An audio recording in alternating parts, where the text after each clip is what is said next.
good son, who is finally here, fog and plane delays notwithstanding, with her daughter, Ehrentreu, and Rosh, who have come together. We've gathered together this evening with a very special purpose.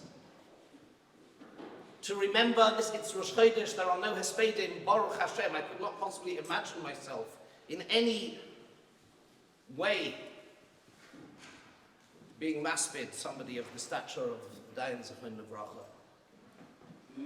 But for us it is really important to recognize, to understand, to remember, and to be mischazik, to reflect, to learn, and to grow from a small understanding of what we all gained in so many different ways from the Dayan Zikaron Levracha.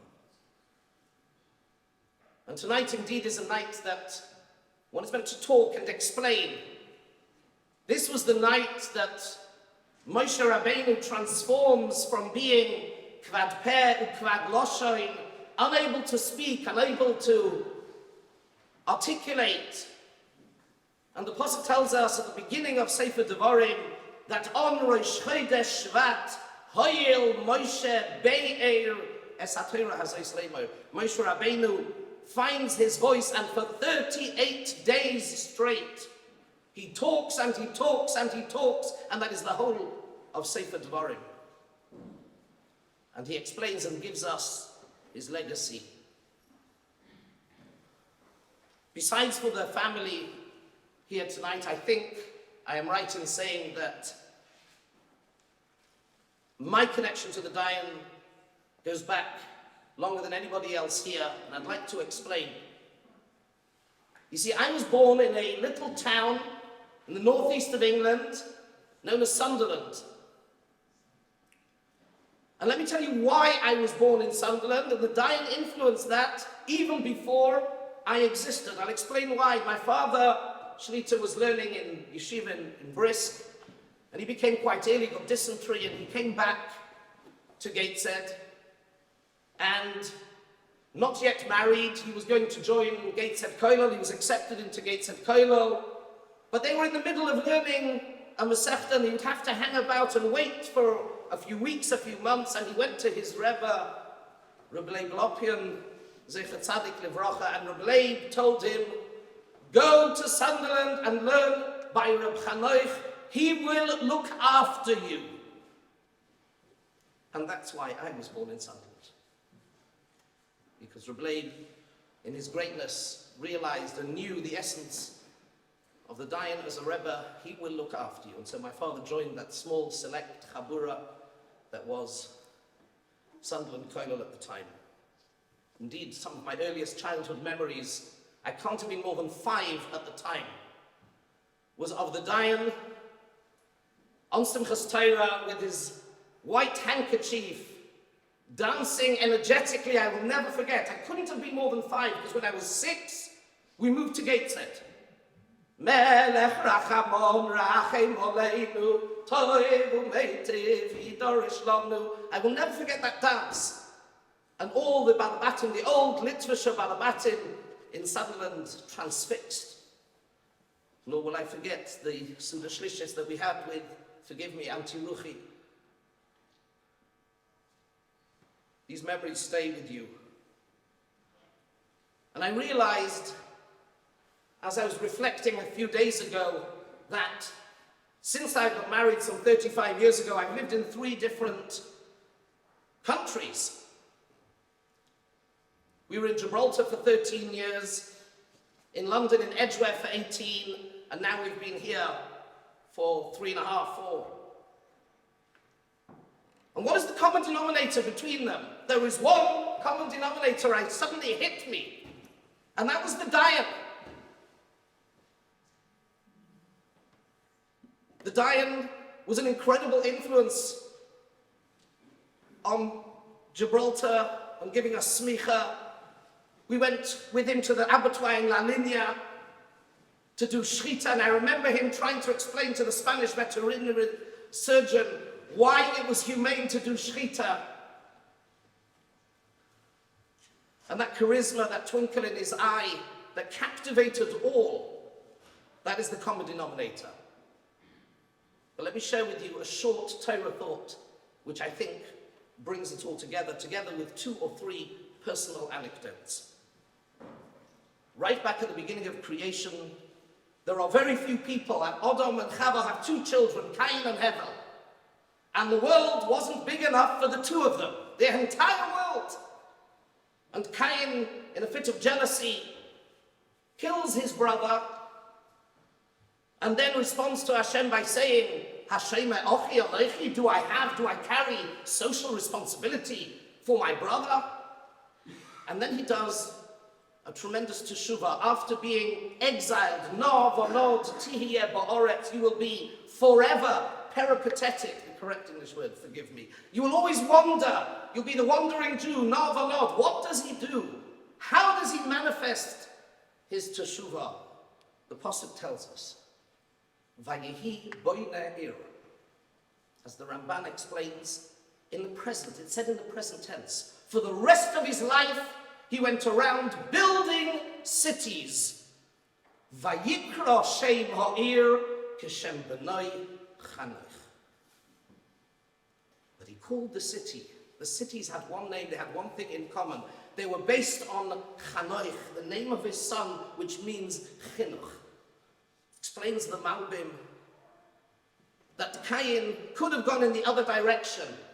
And you think about it, it's a bit illogical.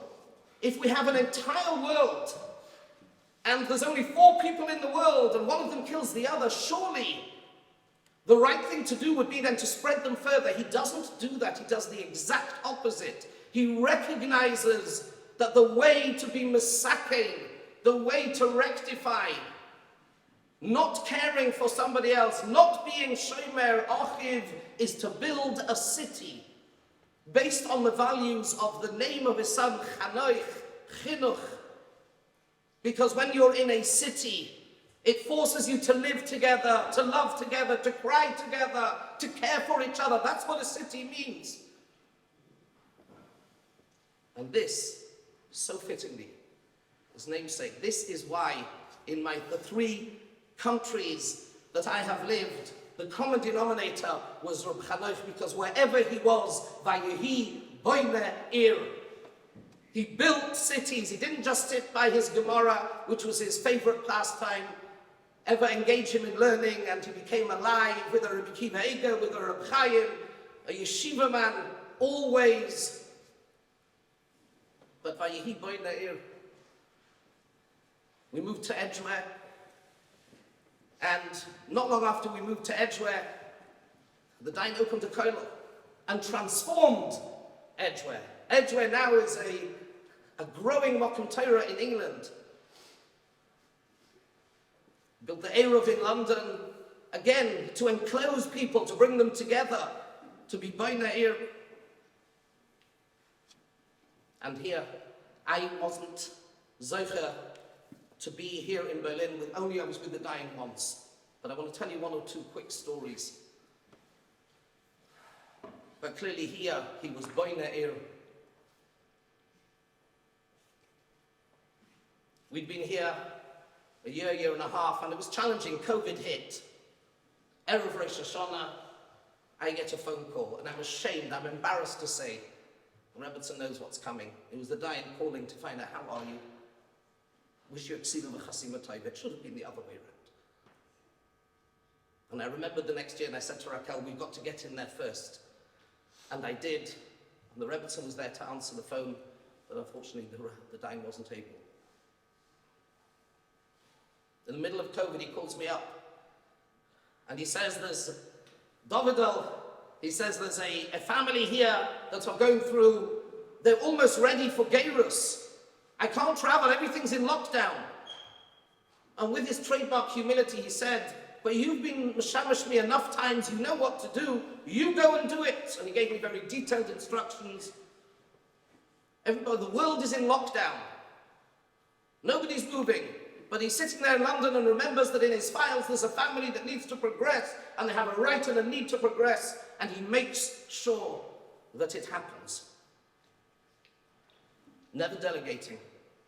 The energy of what he would put into a day is incredible. Maybe one more short anecdote. This was going back to Gibraltar. When the Rav would be out of town in Gibraltar, I would delegate. I was running a school at the time. My sins, I remember I was actually teaching a maths class. And I'd stepped out and the phone rang, and it was somebody, a diplomat from the Foreign Commonwealth Office, saying that the then Chief Minister, Sir Joshua Hassan, my wife's great uncle, had died. And he said, I understand that you are the acting Rav. We need to embalm him because he needs to lie in state for a day or two until we're ready for the funeral. Is that okay? I was in my early 20s. I panicked. And I did what everybody did. I called the Dayan straight away. And the Dayan said, David, what do you think? And I don't know what got into me. And I said, well, I think maybe Yaakov Avinu covered Hameis. I said, exactly. Then he gave me detailed and clear and calm instructions of what to do. Always available at the end of a phone. Never delegating, and constantly and continuously being boine ear. And managing in that way that he always did, to continue to bring people together with his koyach haTorah, his sifsei koyin yishmeru das, as a custodian of das. He told me he would bang on the table in London once a year. He would raise his voice once a year, and then it would get listened to on one particular issue. But other than that, his ability to connect Yidden to Torah was because he cared, and he cared so deeply. And wherever he went, he touched the lives of so many. Never compromising the Torah principles, but touching their lives and being boine ear. Our challenge is to continue that legacy. What he started here was so incredibly special, with the Rabbiner seminar and with the support within the Kehillah. And he challenges us on this evening of Zikaron to continue to be boine eir, Hashem b'noichan.